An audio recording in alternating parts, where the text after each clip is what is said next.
একটা সময় পুরো দেশব্যাপী মদনটাক পাখিটাকে খুব বেশি পাওয়া যাইতো। তাদের খাবারের সংকটের কারণে এই প্রাণীটা আস্তে আস্তে বিলুপ্ত প্রায় হয়ে যাচ্ছে।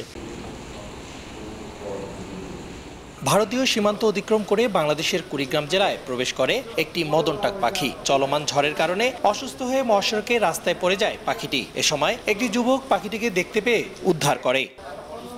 সোমবার সকালে কুড়িগ্রাম জেলার ফুলবাড়ী উপজেলার মহাসড়কের পাশে থেকে পাখিটিকে উদ্ধার করে একই এলাকার যুবক ফিরোজ ইবনে হাফিজ। উদ্ধারের পর দ্রুত শরবত পানি ও সালাইন সহ বিভিন্ন খাবার দিয়ে পাখিটিকে কিছুটা সুস্থ করে সে। পরে রংপুর নগরীর বাংলাদেশ কৃষি উন্নয়ন কর্পোরেশনের কর্মরত বড় ভাই রাকিবুল ইসলাম ফিরোজের কাছে দিয়ে যান পাখিটিকে। পরে পাখিটি সম্পর্কে জেনে বিভিন্ন রকমের মাছ খেতে দেন তিনি। পাখিটি এক নিমিষেই খেয়ে ফেলছেন বাটা মাছ, রুই মাছ ও মোয়া মাছের বাচ্চা। পরে পাখিটি উদ্ধারে wild life and snake rescue team in Bangladesh এবং Rangpur animal rescue and adoption network করেন সহযোগিতা। একটা সময় পুরো দেশব্যাপী মদনটাক পাখিটাকে খুব বেশি পাওয়া যাইতো, আমাদের উত্তরাঞ্চলে খুব বেশি পাওয়া যাইতো।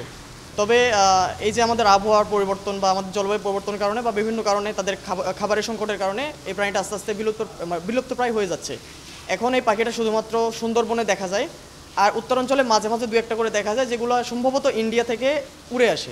গরম গরম রুটি, সাথে সুজির হালুয়া, দুর্দান্ত যুক্তির আটা ময়দার সুজি, কারণ তীর ছাড়া আমার চলেই না।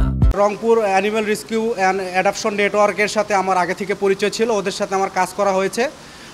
ওদেরকে আমি এই ইনফরমেশনটা দেই এবং তারা পরবর্তীতে এটিকে আরও খুব ভালোভাবে সংরক্ষণ করতে বলে।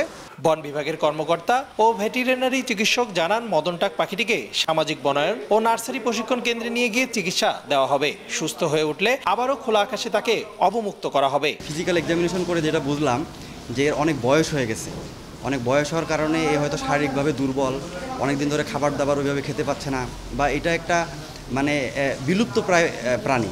এই কারণে এর যে মানে প্রজাতি ছিল সেগুলো না থাকার কারণে একা একা হয়তো বা আলাদা হয়ে গেছে। এই কারণে এ পরিবেশ থেকে একটু বিচ্ছিন্ন।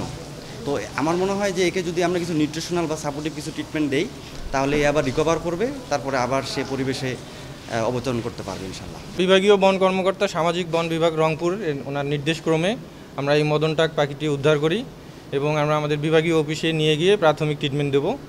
তারপর সুস্থ হওয়ার পর আমরা এটা আমাদের বিভাগীয় বন কর্মকর্তার নির্দেশক্রমে আমরা এটাকে উদ্ধার অবমুক্ত করব। এটি একটি বিলুপ্ত প্রজাতির মদনটাক পাখি। দক্ষিণ এশিয়া ও দক্ষিণ পূর্ব এশিয়ার দেশগুলোতে এদের দেখা মেলে।